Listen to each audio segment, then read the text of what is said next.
The hockey world is mourning Johnny Gaudreau and his brother Matthew this morning. We join in remembering him and his career on the ice. We also discuss the national TV schedule release for the US and dig into what are the biggest questions we have heading into the upcoming NHL season. All that and more on today's Locked On NHL podcast.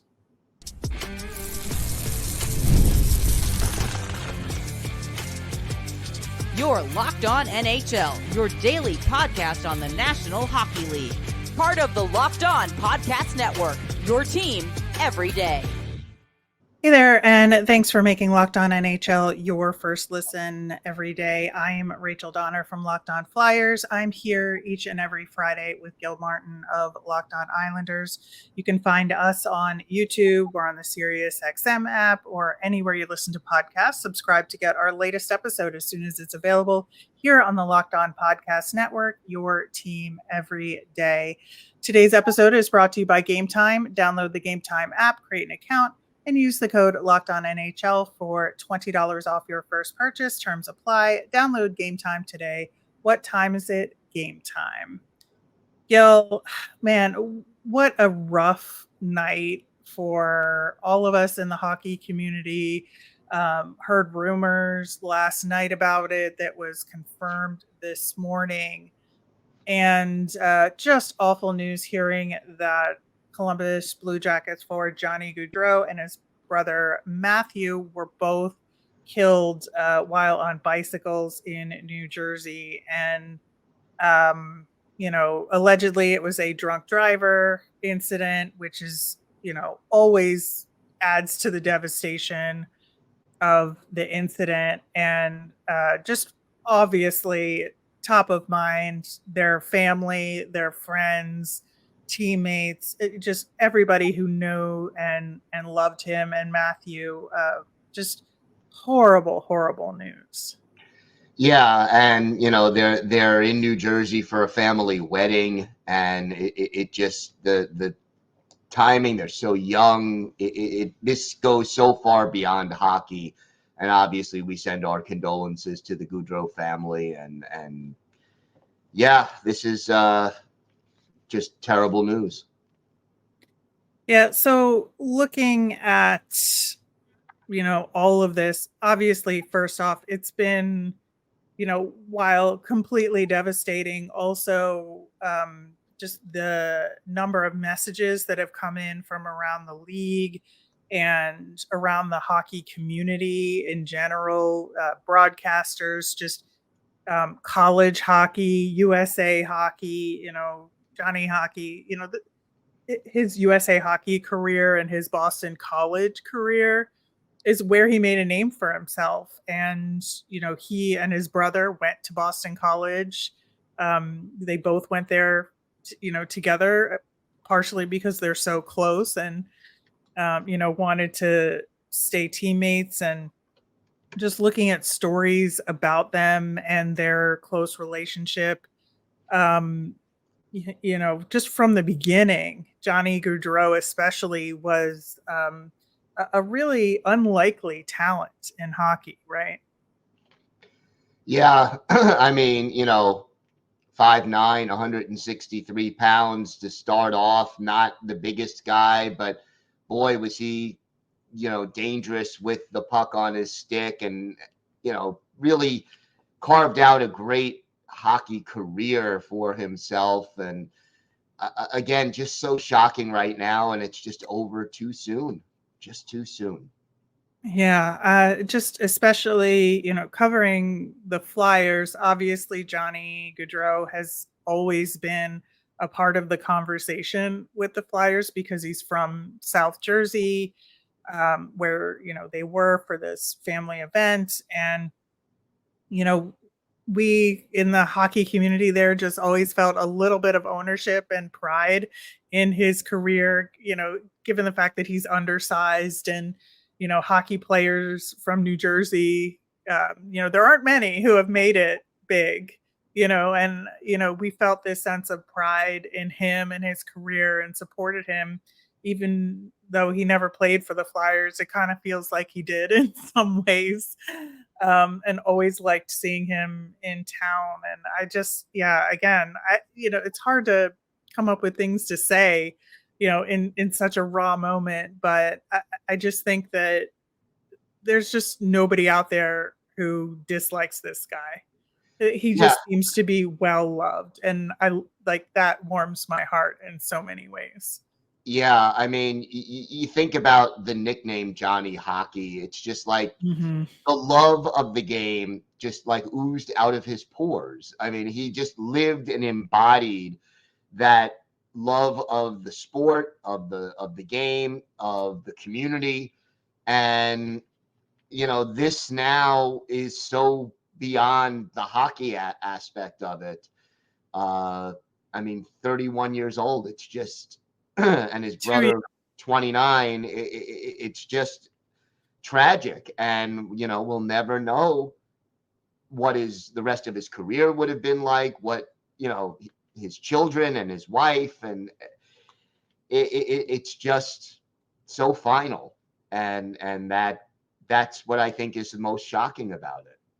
Yeah, and I think, for me, some of the best memories I have of him as a player, his very first game, I remember when he came in at the tail end of that season after finishing his junior career, his college career.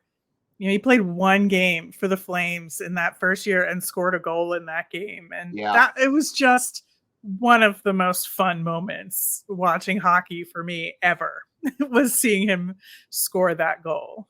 just a great welcome to the NHL kind of a moment. And then, you know, just watching him develop with the Flames, getting a 30-goal season in his second full year in the NHL, and of course the big 40-goal, 115-point season in 2021, 2022 before he ends up in Columbus the next year. But again, just the hockey aspect of it just seems less important right now than the fact that Yeah. he's gone.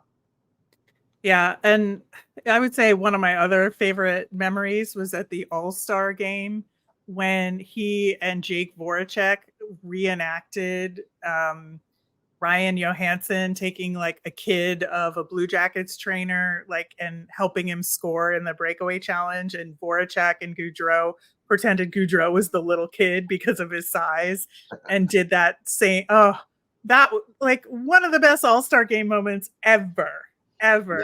yeah. And And it was great. It was great. yeah, he didn't take himself too seriously. He was sort of going along with the joke about his size, and yet, what he did on the ice, despite his size, was just incredible. And he was great in the community, a great teammate, just Oh yeah. somebody that I don't think you ever heard a bad word about Johnny Gaudreau. Nope.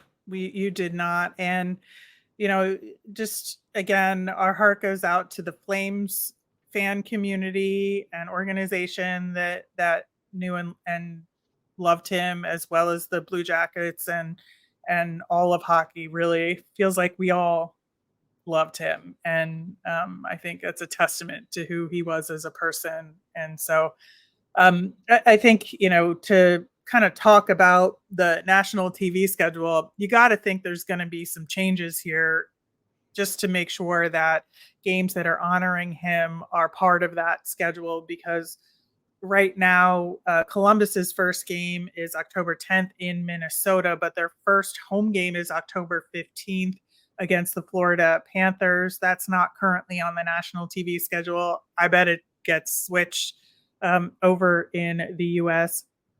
The first game for the Flames is on the road in Vancouver. Their first home game is October 12th against the Philadelphia Flyers. In Canada, it's a different broadcast schedule, but I don't know if they'll change the US broadcast schedule for that one. But it remains to be seen. Yeah, and kind of fitting that they're facing the Flyers in that game Mm-hmm. to honor him, and since he's from South Jersey, the fact that fans and people in Philadelphia and in South Jersey will be able to watch that game and hopefully see some kind of recognition of him Yeah. is very apropos. Yep. And then in addition to that, of course, the rest of the U.S. national broadcast schedule was released. They're doing a similar plan to last year where they have a triple header on October 8th on ESPN to start the season. We'll get our banner ceremony for the Florida Panthers. The first Utah home game will be in as part of that triple header as well. Then the following night, TNT gets their night to shine as well. But yeah, I think there's going to be some tears shed at some home openers this year, and many games. I'm sure every team is going to honor him in some way. So I do not envy the team staffs that have to put these programs together, but I'm sure they will do a tremendous job as they usually do. In the meantime, we had a regular show planned. We are going to talk about that topic, which is the biggest questions going into next season. We're going to do that starting up next. Today's episode is brought to you by your friends at FanDuel. You've heard us talk a lot about FanDuel, America's #1 sportsbook. Well, we have something a little different for you today. Now through September 22nd, all FanDuel customers can bet $5 and get a 3-week free trial of NFL Sunday Ticket from YouTube and YouTube TV. Then with a YouTube TV base plan, you'll be able to watch every regular season Sunday afternoon out-of-market game. All you need is a Google account and a current form of payment. You can cancel anytime. That means you can watch your favorite team, regardless of whether you're in market, any Sunday that they are playing. All you have to do is visit FanDuel.com/lockedon to download America's #1 sportsbook. FanDuel.com/lockedon. Check it out today. Thanks for making Locked On NHL your first listen of the day. For your second listen, enjoy the Locked On NHL Prospects podcast. Locked On NHL Prospects provides you with year-round coverage of the future stars of the NHL, the draft, team prospect pool analysis, and more. It's available on YouTube or wherever you get your podcast, part of the Locked On Podcast Network, your team every day. Gil, we have some big questions coming up for this season. And I think, starting at the team level, for me, one of the biggest questions is, can Edmonton climb back into a cup final position this season? Did they make the right offseason moves to get there? Obviously they lost a couple of guys to offer sheets, but they gained Matthew Savoy, who's a really good prospect. And is Florida, ironically, a template for them to follow? Yeah, a little irony there for sure. And the Oilers got so close last year with their star power.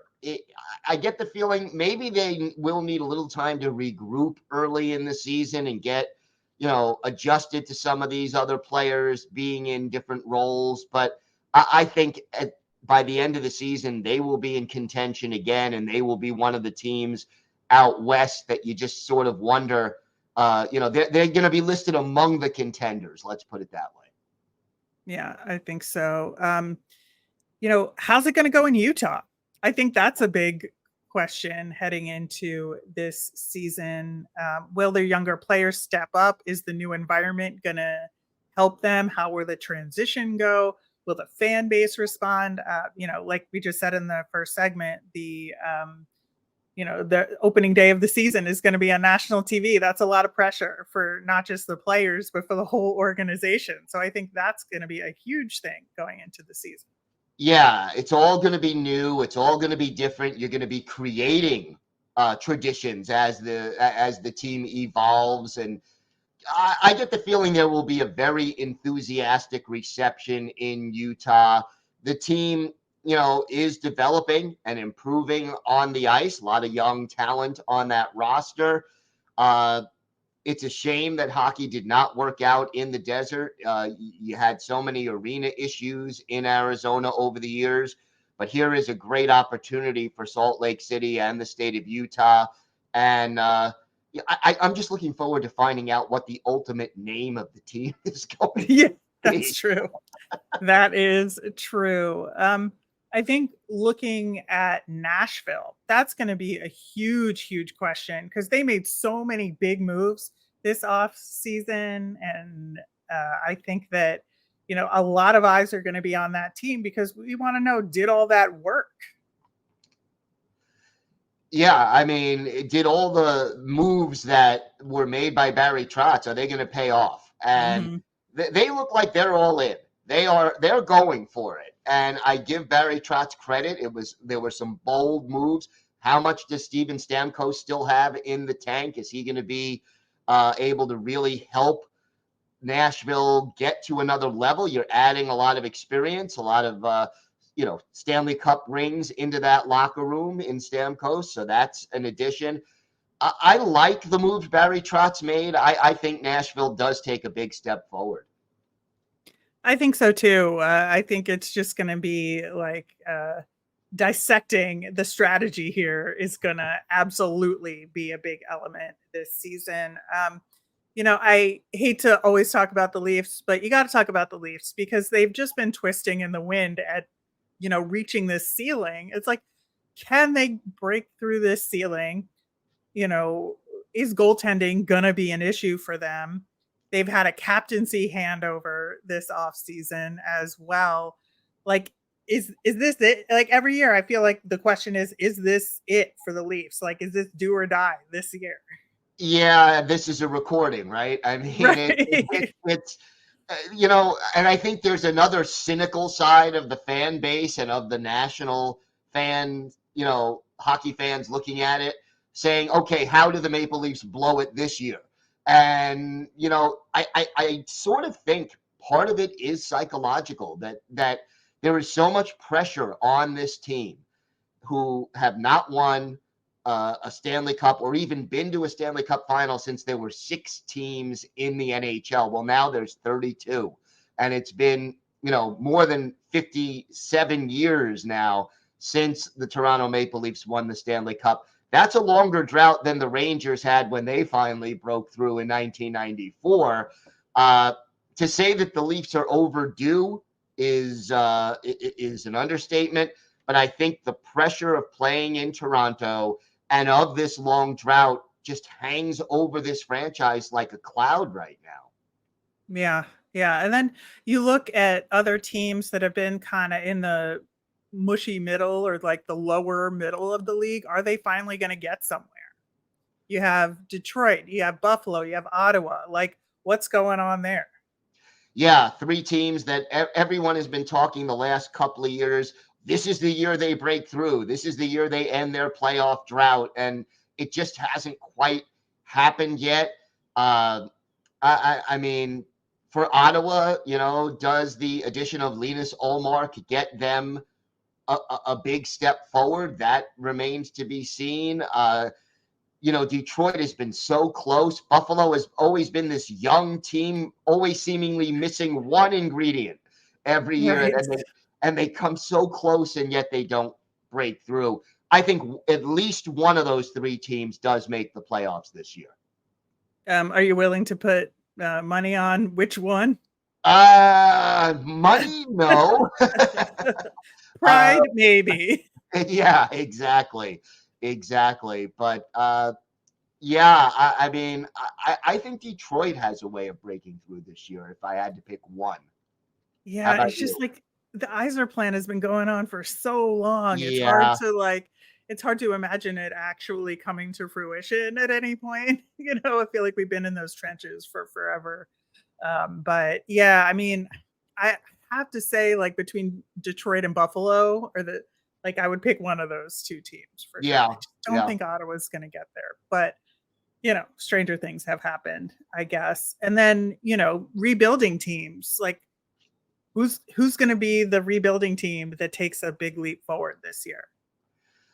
I have 3 big candidates. I think San Jose is probably one more year away from taking a big leap, but I do think we'll see progress. I think Utah is ready to take a step forward. But Chicago may be the most ready. Yeah, I think that is going to be a team to keep an eye on that front. I think that you look at team-based questions that we've just had, but then it kind of boils down to some individual players as well. And we are going to dig into the big questions about some individual players coming up next. Some of the best concerts of the year take place in the summer leading into the fall. It's my favorite time to head to a show. Game Time has a new feature called Game Time Picks that makes getting tickets for your favorite live events even easier. Game Time Picks filters out the fluff to show you only incredible deals on great seats so you don't have to waste time searching through thousands of tickets. My favorite part of the Game Time app is that it's great for getting notified about last minute deals and super deals so you know you're getting the best bang for your buck. Best of all, they have all-in pricing, so there's no surprise fees at checkout when you activate that feature. Also, your tickets are sent directly to your phone, so you never have to dig through email. Download the Game Time app, create an account, and use the code LOCKEDONNHL for $20 off your first purchase. Terms apply. Again, create an account and redeem with the code LOCKEDONNHL for $20 off. Download Game Time today. What time is it? Game time. All right, digging into some big questions about players this season. I think the biggest question is Alex Ovechkin and that record, right? Yeah, that's been his quest. We've been talking about it for a couple of years now. Is this the year he gets there? He had such a slow start, a very un-Ovechkin-like start last year, and then he finishes so strong. If he stays healthy, I think he's got a really good chance of topping Gretzky this year. Yeah, I think that, there's going to be a lot more eyes on him this year than there were last year, even if you could add more. I can't even imagine. Every game for him is going to be a high pressure situation because in order to, get close to it or get to the record in the next year or the year after, is going to require a really successful season for him. So I think that is going to be a highlight. There's going to be a lot of, cut-ins to him. I think you have to think that every time there's an empty net on the other side of the ice, Alex Ovechkin will spend the entirety of that empty net period on the ice. And he's going to set up in his little office there at the top of the circle. Yeah. They might as well just keep him there. Yeah. Yeah, I know.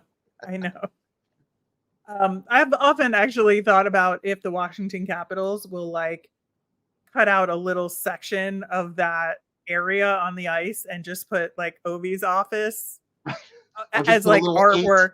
Put a little number 8 there. Yeah. A little number 8 there on the ice, just painted into the surface. It would work. That would work. Yeah. For his retirement or something, they'll be a fitting tribute for sure. Yeah. Instead of a number in the rafters, I think that would be appropriate. But at any rate, I think the next question for me is, will the Mitch Marner drama end? I mean, truly. Again, no. I feel like it's been going on forever. I think it will continue to go on. Obviously, there is an end point here when his contract ends. But, other than that, I feel like we're going to talk about this for the rest of eternity. It almost feels that way. And I think this is the year we'll kind of find out more about the big four and where everybody's going to end up. Can they afford to keep everybody together? Is it wise for them to keep Mitch Marner and John Tavares and everybody together? These and other questions will be answered at some point before the end of this season. And it has been.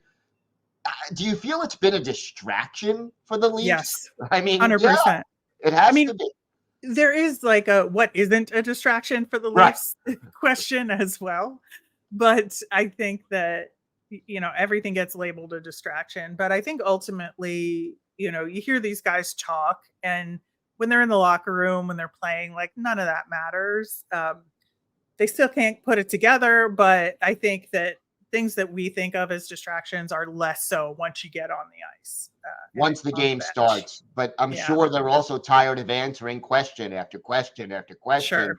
after practice, after games, etc. Yeah, and then I think there's a whole bunch of goaltending questions this season. So speaking of the Leafs, is Wall gonna be that guy in Toronto? They've put all their marbles into that basket essentially. You know, is that gonna work? Yeah. And how long has goalie been the question in Toronto on and off for what, more than a decade now? Um, so yeah, I mean that they have put all their eggs in one basket, and we'll see whether or not it pays off. Toronto, just the talent is there, but can they put it together? And goaltending is a big part of that. Yeah, and then I think for St. Louis, who made some moves this offseason, I think they're another kind of mushy middle team that is like trying to make something happen. But which Bennington is going to show up for them this season? I think that's going to be a big question. And the success of that team is going to depend a lot on the answer. Yeah, he's got to be more consistent. When he's good, he's very good. When he's off, he's way off. And just getting a little more consistency out of Jordan Binnington would go a long way. He's already led his team to a Stanley Cup. He's proven he can get the job done, but he's got to be more consistent if this team, the way they're constructed now, is going to contend for the playoffs. Absolutely. And then another big question, goalie wise, the Boston Bruins went with Swayman as their goalie, and Ullmark obviously went to Ottawa. We've talked about that a little bit already, but was that the right choice for Boston? And is Korpisalo going to be enough as an Ullmark substitute to carry this team? Yeah, and I think one of the questions is, will Joonas Korpisalo be satisfied being the backup? Because he always seems to want to play. And, is he going to rock the boat if he only starts 30, 35 games a year? And then can he play well only playing 30 to 35 games a Right. year? And then Yeah. Jeremy Swayman, now that he's not 1A or 1B, if he's the undisputed number one, how does he handle the increased workload and the psychological aspect of just being the guy? Yeah, and will Ullmark succeed in Ottawa on his Yep. own? Like, was it a magic combination, or is the whole greater than the sum of its parts? I think like that is a really interesting storyline to follow this season. It definitely will be. And, I think Ullmark is a good goaltender, but is he as good as he was a couple of years ago, winning the Vezina, playing in front of what was, then a team that set a record for most points in a season? We're going to find out a lot about exactly how good Linus Ullmark is this season. We are. I think another big question for me is what is a sophomore season going to be like for Connor Bedard? I mean, obviously, he had a very successful first season, had some injury time, so he only played 68 games, but got 61 points in those games, which is pretty good for a rookie, gonna say. I think that obviously he performed, at or above expectation, I think, for the season. Can he continue that into a second season? And even further, how much of a jump does he take? Does he have a sophomore slump, or does he continue to grow? I would bet more on the latter than the former, but sophomore years are tricky. People know what you do. They've got film on you. They know the moves you like to make. It becomes, okay, they adjust now. Do you adjust? And he'll be more confident. He'll be more comfortable in the NHL. I think he will eventually take that step forward, but how much of one and how soon becomes the question. Right. And then there's some other rookies coming up behind him, looking to make a name for themselves. Macklin Celebrini, what is his rookie year going to look like? Yeah, we're going to find that out, and it'll be interesting. And, again, the Sharks, a lot of young talent, a lot of high picks on that team. How does Celebrini fit in? How does he move the team forward? How much pressure is on him in his rookie year? on the one hand, the Sharks don't have high expectations as a team, but on the other hand, he's partially responsible for moving that team forward. So, some pressure on him, or maybe not. We'll see. Yeah, I think it'll be interesting because of the combination of him and Will Smith together Yes. going, kind of charting this path for the Sharks. They're able to be there together as rookies and go through this journey together, even though Celebrini is the number 1 overall pick and Will Smith wasn't. He was still an extremely highly touted prospect when he was selected in the previous year by the Sharks. And so I think it's a really interesting challenge and opportunity for the two of them to, like, will they turn into a Jonathan Taves and Patrick Kane situation, on the Sharks? I think that is entirely possible. And boy, would Sharks fans love to see Yeah. that. And it would be good for the game also to see a dynamic so too. duo like that would really be exciting. So for the first time in a few years, all eyes on San Jose. Yeah, absolutely. That will do it for today's show. Thanks so much for listening. Now go check out the Locked On NHL Prospects podcast. It covers the future stars of the NHL all year long. Part of the Locked On Podcast Network, your team every day. Gil is going to be back on Monday talking a lot about Johnny Gaudreau from the hosts that have covered him, including Locked On Columbus Blue Jackets and Flames. And then we'll be back next Friday for our last show before there's hockey stuff happening. So we got one more off-season show to go, then everything gets going, and we'll see you then. Have a great weekend, everyone.